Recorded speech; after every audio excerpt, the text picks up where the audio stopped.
Olá, pequeno gafanhoto, seja bem-vindo a mais uma aula de exercícios do seu curso em vídeo de Java. O meu nome é Gustavo Guanabara, eu sou seu professor, e nós chegamos agora à aula de exercícios da aula 13, a aula onde a gente viu a última estrutura de repetição, que é a estrutura for. Na verdade, essa não é bem a última estrutura. Na próxima aula, que a gente vai ver vetores, a gente vai ver uma outra estrutura parecida com o for, só que não é um for tradicional, é um for um pouco alterado. Mas essa, das três estruturas de controle que são vistas academicamente, essa é a terceira, essa é a última, e eu separei alguns exercícios para vocês. Como sempre, eu separei alguns exercícios do Educandos, mas, antes de mais nada, vamos ver qual é o exercício prático que eu separei aqui pra gente hoje. O que eu preparei aqui é um contador especial, olha só. Eu vou escolher qual é o valor de início, ele vai de 0 a 5, tá vendo? De 0 a 5, vou botar aqui 2, e o fim, que vai de 6 até 20, então vou, por exemplo, contar de 2 a 18, e aqui o passo, em vez de contar de 1 em 1, vou contar de 2 em 2, por exemplo. Então, já configurei aqui, quando eu mandar contar, ele vai contar aqui para mim, ó, 2, 4, 6, 8, 10, 12, até 18. Se eu quiser contar de 1 em 1, eu vou contar de 2 até 18, pulando de 1 em 1. Então tá lá, ó, de 2 até, ó, tem a rolagem, 18, pulando de 1 em 1. Então esse é o exercício que a gente vai fazer lá no final. Então, se você é um pequeno gafanhoto que quer aprender a fazer esse programa, acompanha a gente até o final, porque lá na frente a gente vai aprender, eu vou fazer passo a passo com você para ficar bonitinho e para botar para funcionar para você. Mas antes a gente vai resolver 3 exercícios onde o foco é estrutura de repetição com variável de controle. Então a primeira questão que a gente separou foi a seguinte: considerando o trecho do fluxograma representado, né? Então, considerando esse fluxograma e mantendo a mesma estrutura lógica de programação, isso é, mantendo a estrutura da variável de controle, qual será a transcrição válida para a linguagem Java? Então, percebe aqui o seguinte, olha só, vamos marcar algumas coisas. A minha variável de controle aqui é o contador, e eu vou começar a contar de 0 e vou contar até 10, pulando de 2 em 2. E no caso aqui dentro, eu tenho uma soma. Então, basicamente, a soma, eu tenho a mesma coisa para todos eles. Então, todas elas estão corretas. Então, eu não vou me preocupar com a soma, né? Soma recebe soma mais C é a mesma coisa que soma mais igual a C. A gente já viu isso várias vezes. Então, eu quero uma estrutura onde o C comece com 0, vá até 10 e pule de 2 em 2. A primeira é o seguinte, ó, 0, começou com 0, vai até 10 e pula de 2 em 2. Vamos ver se as outras são? Começa com 0, aqui ó, não vai até 10, aqui vai até 9, menor do que 10, e vai pulando de 2 em 2. Aqui começa em 0, termina em 10, mas pula de 1 em 1. E aqui também começa com 0, aqui está errado, né? Ele passou de 10, isso aqui nem vai funcionar, e também está contando de 1 em 1. Então, a resposta certa seria a letra A. Molezinha, né? Para começar bem devagarinho. Então, o for daqui, ele é um pouco diferente. O for da linguagem Java é parecido com o da linguagem C. Então, ele usa mais ou menos um enquanto mascarado. Você viu isso na aula, não preciso ficar repetindo. Vamos para mais uma questão? A próxima questão é a seguinte: qual dos códigos abaixo vai efetuar a iteração? Muita gente confunde o termo iteração com interação. Iteração significa repetir. Interação significa interagir, fazer uma troca. Então, interagir é repetir. Então, a palavra está certa. Então, qual delas vai efetuar a iteração? Com exatamente 10 laços. Então, o que ele quer é que façam 10 laços. Essa repetição ocorra 10 vezes. E aí você tem a tendência a pensar que essa letra A aqui é a mais perfeita, né? Já está começando de contar de 1 até 10, né? Na verdade, aqui ele vai contar de 1 até 9, porque ele é menor do que 10. Então, no nosso caso aqui, ele faria 8 iterações, e não 10, como ele está pedindo. Então, essa outra aqui, ó, que parece também, a letra C, começa no 1, vai até 10, né? Só que o problema aqui é que ele tira 1, não soma 1. Se tivesse mais ali, essa letra C também estaria correta. E aí ficou a letra B e a letra D, que são as mais esquisitas possíveis. Na verdade, aqui o que eu estou fazendo? Começando com 13, terminando em 33 e somando de 2 em 2. Vamos ver se de 13 a 33 somando de 2 em 2 tem 10 coisas? Então vai ser assim, 13 mais 2, 15, mais 2, 17, mais 2, 19, mais 2, 21, mais 2, 23, depois 25, depois 27, depois 29, 31, 33. Vê quantos tem? 1, 2, 3, 4, 5, 6, 7, 8, 9, 10, 11. Então, esse daqui também não é. Ele vai ter 11 repetições. Não é isso que eu quero. Então, a letra D não teria 10 repetições, teria 11. Então, não é nenhum desses. Seria a letra B a resposta. Vamos ver se o B é a resposta certa.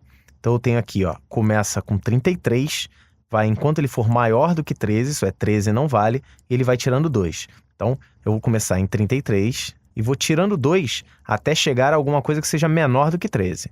Então 33, 31, 29, 27, 25, 23, 21, 19, 17, 15. O próximo seria 13, certo? Mas o 13 não vai entrar porque ele tem que ser maior do que 13. Vamos contar para ver quantas são. 1, 2, 3, 4, 5, 6, 7, 8, 9, 10. A letra B é a resposta certa. Deu para entender? Então, basicamente, a gente não precisa ficar executando, fazendo teste de mesa. A gente vai contando, somando, tirando, foi rapidinho, e você já consegue perceber aqui qual delas faz 10 iterações. Cuidado com isso, gafanhoto, tem muita pegadinha na prova. A terceira e última questão é para fazer um teste de mesa aqui sim.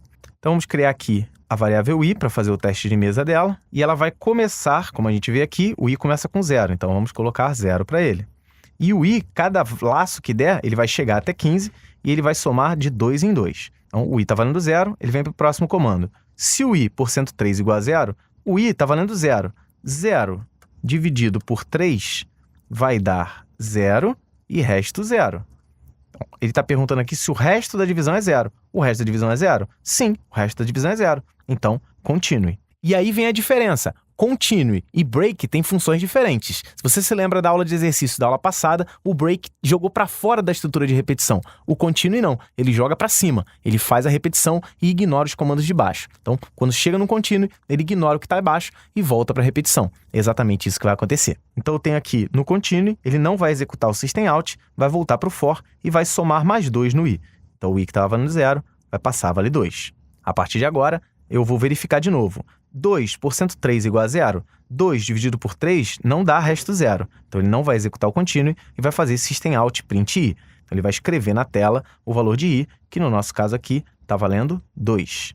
Vou deixar aqui no cantinho escrito 2. Ele vai voltar, vai somar mais 2 no i. Então, o i que estava valendo 2 vai passar a valer 4.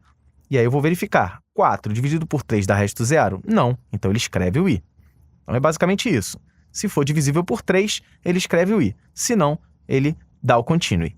6 agora, olha só. O 6 por 103 dá igual a 0? Sim, olha só. 6 dividido por 3 dá 2. 2 vezes 3, 6. Resto, 0. Então, o resto da divisão é 0. Então, é 0? Então, continue. Ele não vai escrever o i. Ele não vai escrever o 6. Vai escrever, vai pular. Volta para o for, soma mais 2 no i. Então, estava valendo 6, vai valer 8. O 8 dividido por 3 não dá resto 0, então ele vai escrever o i. Ele vai escrever o 8. É claro que você já percebeu aí que todas as opções, a única que começa com 2 é a letra D, mas vamos até o final. Voltou, soma mais 2 no i, então vai valer 10, e ele vai até 15. Até 15 ele vai. O 10 dividido por 3 não dá resto 0, então ele vai escrever o 10, vai voltar, mais 2 no i, vai valer 12. O 12 dividido por 3 dá resto 0, então ele continua, não vai mostrar o 12 aqui, volta para lá, mais 2, vai ser 14. 14 dividido por 3 não dá resto 0, então ele escreve o 14, volta para o for, soma mais 2, vai valer 16 e volta para cá. Só que quando ele volta para cá, ele não é menor ou igual a 15, ele já é 16, então ele sai e os valores que serão impressos por esse exercício são 2, 4, 8, 10, 14, que estão representados na letra D. Belezinha? Então é isso, cara. Os testes de mesa, eles dão um pouquinho de trabalho, mas é só raciocinar um pouquinho que você consegue. Eu sei que você consegue. Vamos agora partir para o NetBeans e fazer aquele nosso exercício prático que eu tinha prometido no início da aula. A preparação para esse programa é criar uma interface nova, né? Vamos criar um projeto novo. Vamos criar exercício 13. Vamos desmarcar a classe principal, já que a gente quer tela. Finalizar. E vamos criar aqui o nosso novo JFrame. Então, vamos no Swing, JFrame. Ah, você não criou o pacote. Não tem problema, você pode botar aqui o pacote, ó, classes. Ele vai criar um pacote classes aqui. Vou chamar de tela contador, finalizar. Ele já vai criar, ó, o pacote classes com a tela dentro. É uma outra maneira de se fazer. Aqui dentro da paleta, nós vamos criar os seguintes componentes. Acompanha aí. 3 labels.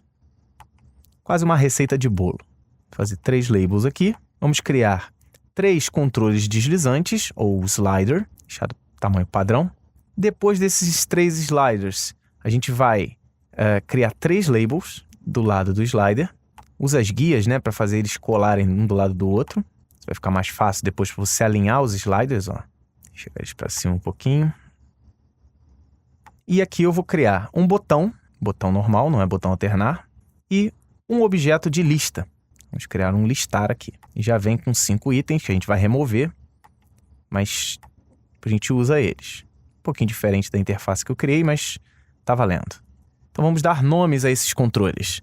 Vou chamar esse daqui de SLI início, que é o slider de início, utilizando o Camel Case. SLI fim e SLI passo. Então SLI início, SLI fim, SLI passo. Esse daqui, LBL início, LBL fim e LBL passo. O botão também vai ter um nome BTN Cont. E esse daqui vai ser a minha lista, que vou dar um nome dela, LST Cont. Beleza? Então, todos eles com nome. Vamos configurar aqui o texto para início, aqui para fim e aqui para passo. O valor inicial do início vai ser 0, o valor inicial de fim vai ser 6 e o valor inicial de passo vai ser 1, certo? Vamos alinhar aqui. Eita, alinhar os 3 só para ficar bonitinho, tudo alinhado. Agora eu tenho os controles. Falta mudar isso aqui, mudar o texto daqui. Contar. Beleza? Nossa interface está pronta, os nomes estão colocados. Caso você tenha alguma dúvida, vai pausando e vai mudando seus nomes. Os nomes que eu vou usar nos meus códigos são esses nomes que eu coloquei. Se você quiser utilizar outro nome, fique à vontade. Só altera o seu código depois. E mais uma vez, o chato do Guanabara vai agir aqui. Nunca só assista a aula. Pratique. Abre o seu NetBeans e faz funcionar. É a única maneira. Senão depois, lá na frente, você vai dizer que é difícil. Vamos configurar aqui os nossos sliders. Então vamos nas propriedades e vamos modificar o mínimo e o máximo de cada um. No primeiro slider do início, o mínimo é 0 e o máximo é 5. E o valor inicial é 0. Então eu botei o value aqui, 0. No fim, o mínimo é 6, como eu falei, né? O máximo eu botei 20, você pode botar o que você quiser aí, e o valor atual vai ser 6. Vai ficar no início, tá vendo? A bolinha veio lá para o início. No terceiro, o mínimo é 1, o máximo é 4 e o valor vai ser 1, para ele ficar no início. Então, estamos nos valores iniciais e nós vamos fazer o seguinte, vamos programar cada um desses sliders. Começando com o primeiro, do início, botão direito, eventos, change, state changed. Então, ele vai criar aqui o meu método e eu vou criar uma variável. Basicamente, eu vou tirar o que está do slider e vou mostrar no label. Então, int i de início vai ser o SLI início.getValue. Ele vai pegar o valor que está lá dentro. Esse getValue retorna um valor inteiro, então eu não preciso nem converter. E vou fazer com que meu LBL início receba o que está dentro da variável i. Então, integer.parseInt da variável i. Basicamente é isso. ParseInt não, toString, lerto. LBL início.setText, LBL início. Pause seu vídeo, digite esse código. Vamos executar aqui, ó. A primeira execução, ele vai perguntar qual é a tela. Dá OK. A tela vai aparecer. E aqui, ó, se eu arrastar o primeiro, ele já vai fazer, ó, de 0 a 5, que foi o que eu limitei. Os outros ainda não estão funcionando, ó. Você pode arrastar. Eu vou ter que programar cada um deles. Volta aqui para o projeto. Nós vamos programar o segundo agora. Evento, change, state changed. Vamos colocar aqui int, é o fim, né? Vou chamar de f, SLI fim, ponto, get value. Vamos fazer com que o LBL fim, ponto, set text seja integer, ponto, toString de f. E vou fazer a mesma coisa com o terceiro slider. Botão direito nele, eventos, change, state changed. Note que eu estou clicando com o botão direito no slider. Int p, que é meu passo, vai ser o SLI passo, ponto, getValue.